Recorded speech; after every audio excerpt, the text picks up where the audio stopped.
नमस्कार, AB star news देख रहे हैं आप और मैं हूं आपके साथ सोहन सिंह। बड़ी खबर उत्तरकाशी से आ रही है। उत्तरकाशी में बर्फीले तूफान का कहर देखने को मिला है। बड़ी खबर उत्तरकाशी से, जहां बर्फीले तूफान का कहर देखने को मिला है।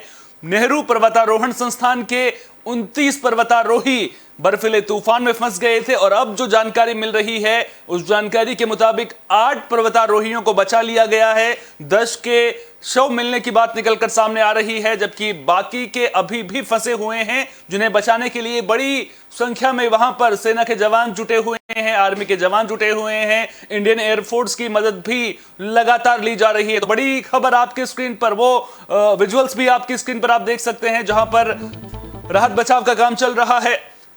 हिमस्खलन की चपेट में पर्वतारोही आ गए थे, जिसके बाद से लगातार उन्हें बचाने के लिए जद्दोजहद की जा रही है। जिंदगी और मौत के बीच में वो पर्वतारोही अभी भी फंसे हुए जो हैं वो जूझ रहे हैं। एवलांच की चपेट में आने से 10 पर्वतारोहियों की मौत की खबर सामने आ रही है। हालांकि आधिकारिक तौर पर इसकी पुष्टि नहीं हुई है।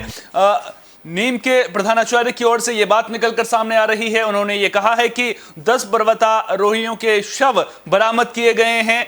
अभी भी नेहरू पर्वतारोहण संस्थान के कई पर्वतारोही वहां पर फंसे हुए हैं। तो बड़ी खबर हम आपको बता दें, उत्तरकाशी में जिंदगी पर बर्फीला तूफान भारी पड़ता हुआ नजर आ रहा है।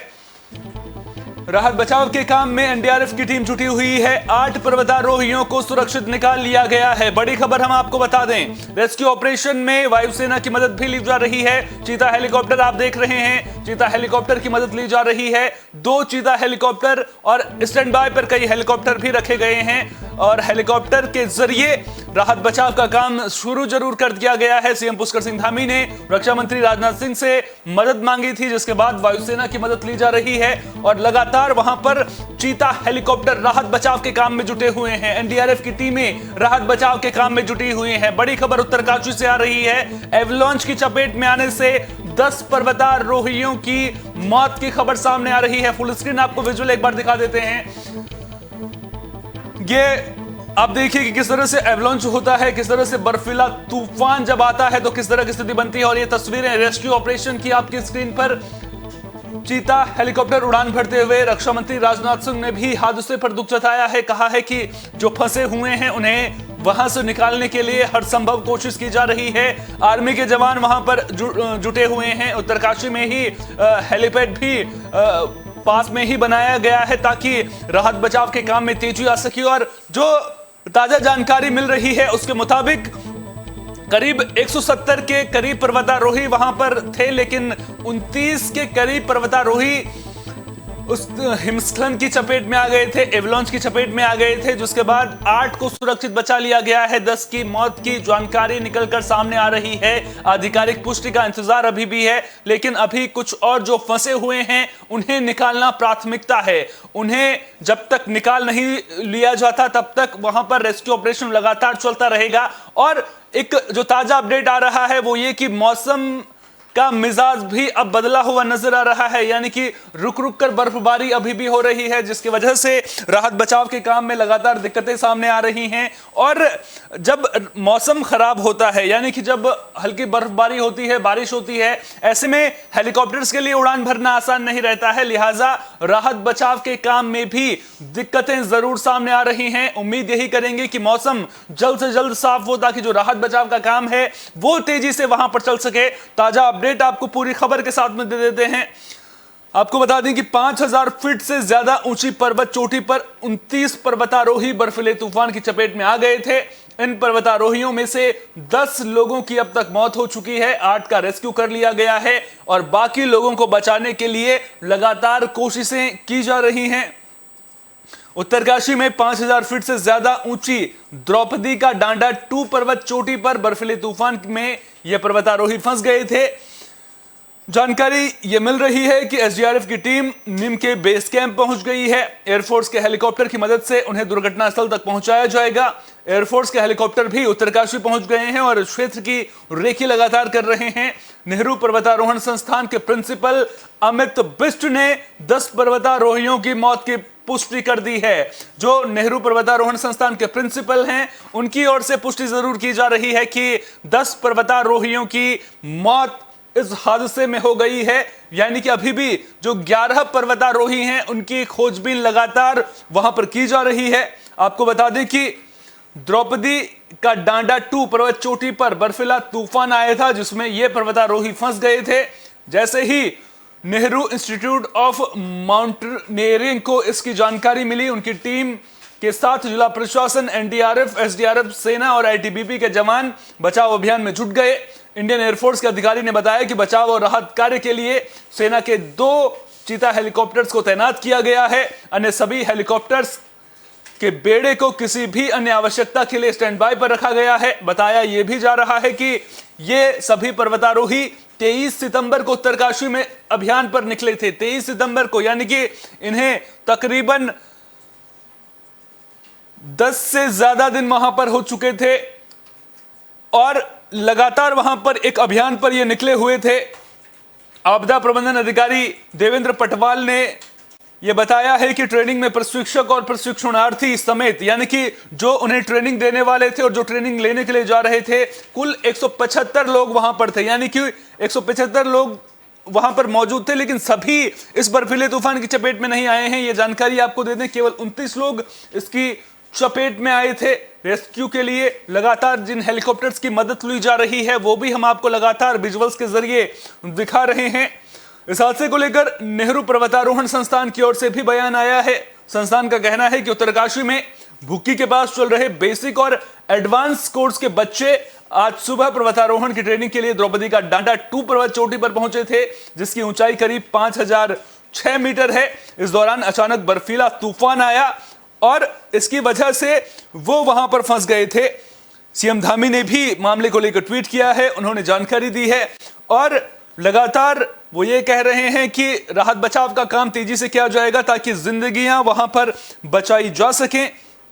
अब आप खुद सोचिए, जब ये पर्वतारोही बर्फीले तूफान की चपेट में आए होंगे तो उस वक्त स्थिति वहां पर किस तरह की रही होगी। दरअसल जब हम पहाड़ों की बात करते हैं, बर्फीले तूफान की बात करते हैं, यहां पर आपके लिए सबसे पहले तो यह समझना बेहद जरूरी है कि एवलांच होता क्या है और इसमें जब कोई फंस जाता है तो उसके लिए सर्वाइवल कितना मुश्किल हो जाता है, वो भी हम आपको बताएंगे। लेकिन सबसे पहले वहां पर स्थिति को आपको समझना बेहद जरूरी आपके लिए हो जाता है। उत्तराखंड में लगातार प्राकृतिक आपदाएं देखने को मिलती रहती हैं। मौसम का मिजाज अक्सर अच्छा यहां पर नहीं रहता है, जिसकी चपेट में ये लोग लगातार उत्तराखंड के लोग आते रहते हैं और जब पर्वतारोहण के लिए एक चोटी पर पहुंचते हैं तो पूरी तरह की तैयारियां उनकी ओर से कर ली जाती हैं। लेकिन उसके बावजूद अगर इस तरह के हादसे होते हैं तो जरा सोचिए, आम आदमी अगर होता तो उस पर कितनी बीतती। जबकि ये ट्रेनिंग के लिए वहां पर जा रहे थे, प्रशिक्षु भी इसकी चपेट में आ गए थे।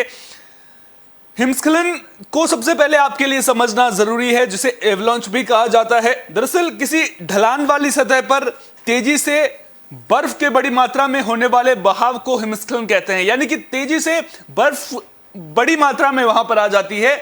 आमतौर पर किसी ऊंचे क्षेत्र में उपस्थित हिमपुंज में अचानक अस्थिरता जब पैदा होती है, यानी कि अगर बर्फ में अस्थिरता पैदा होती है तो उसकी वजह से हिमस्खलन होना शुरू होता है और शुरू होने के बाद ढलान पर नीचे जाता हुआ हिम गति पकड़ने लगता है, यानी कि बर्फ गति पकड़ने लगती है, जो तस्वीरों में भी हम आपको दिखाने की कोशिश कर रहे हैं। आप देखिए किस तरह से पहले बर्फ का एक पुंज आपको ऊपर नजर आ रहा होगा और उसके बाद जब धीरे धीरे नीचे की ओर ये बढ़ता है तो ढलान ज्यादा होती है, जिसकी वजह से इसकी स्पीड ज्यादा होती है और जो पर्वतारोही होते हैं वो ऊपर की ओर पहाड़ी पर चढ़ रहे होते हैं। ऐसे में उनके लिए वो ना तो नीचे जा सकते हैं ना ऊपर जा सकते हैं और जब इस तरह की स्थिति पैदा होती है तो फिर वो कहीं ना कहीं उसमें फंस कर रह जाते हैं। और इस प्राकृतिक आपदा से आप तभी बच सकते हैं अगर आपकी किस्मत बहुत ज्यादा अच्छी है।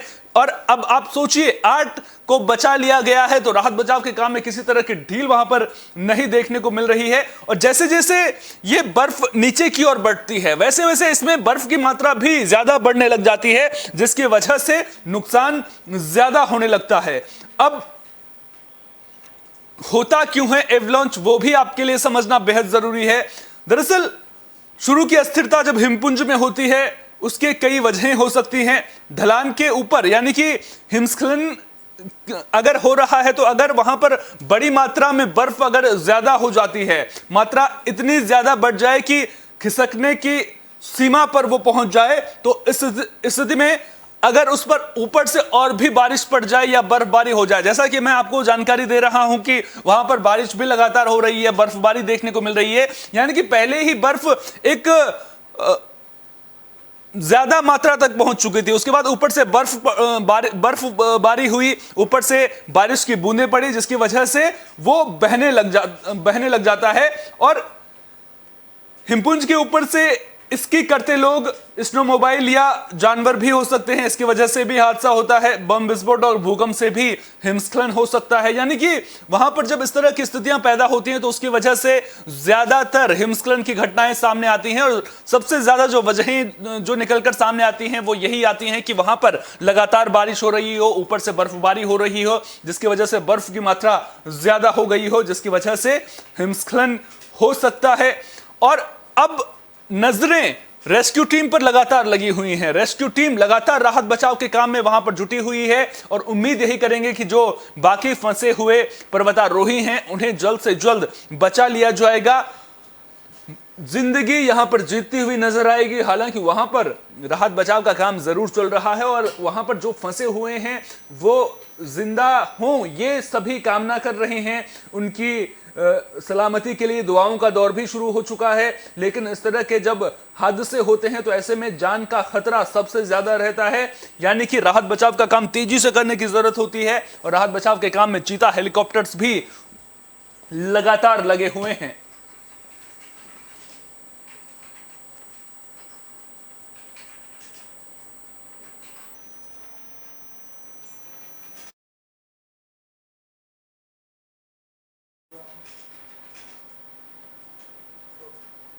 उम्मीद यही करेंगे कि जिंदगी एक बार फिर से जीतती हुई नजर आएगी।